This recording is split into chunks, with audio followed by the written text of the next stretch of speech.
మనం నియోజకవర్గంలో ఈ 16 నెలల కాలంలో అనేక అభివృద్ధి కార్యక్రమాలు, అలాగే ఈ నియోజకవర్గానికి జీవనాడైనటువంటి రాళ్ళపాడు రిజర్వాయరు జీకేఎన్ ఏదైతే గతంలో అది ఎప్పుడో 1.5 టీఎంసీ నీళ్ళు అలాట్మెంట్ ఉన్నా కూడా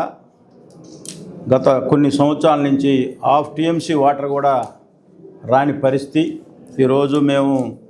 ఈ కూటమి ప్రభుత్వం అధికారంలోకి వచ్చిన తర్వాత ఈ ప్రాంత రైతుల్ని కాపాడాలనే ఒక ముఖ్య ఉద్దేశంతో ఆ రోజు అసెంబ్లీలో మేము మాట్లాడడం, దాని తర్వాత గౌరవ ముఖ్యమంత్రి గారిని నేను ఉదయగిరి శాసనసభ్యులు కలవడం, ఆ తర్వాత ఎవరైతే మన పార్లమెంట్ సభ్యుడు వేమిరెడ్డి ప్రభాకర్ రెడ్డి గారి సహాయ సహకారాలతో ఈరోజు కంప్లీట్గా జీకేఎన్ కంప్లీట్గా అది వైండింగ్ కార్యక్రమం కంప్లీట్ చేసి, గత ప్రభుత్వంలో మేము ఎందుకు చెబుతున్నామంటే మా చిత్తశుద్ధి ఏ విధంగా ఉంది, ఈ నియోజకవర్గ ప్రజలకు ఏ విధంగా సేవ చేయాలనే ఆలోచనలో విధానంగా మేము పనిచేస్తూ ఉన్నా. కానీ గత కొన్ని సంవత్సరాలు అయింది ఆ జీవో వచ్చి, మీరు కూడా దాన్ని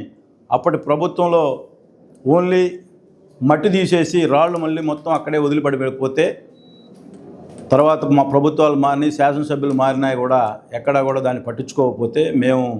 ఈ నియోజకవర్గ ప్రజలకి తాగునీరు సాగునీరు అందించే రాళ్ళపాడు ప్రాజెక్ట్ని మనం ఎట్టి పరిస్థితుల్లో దాన్ని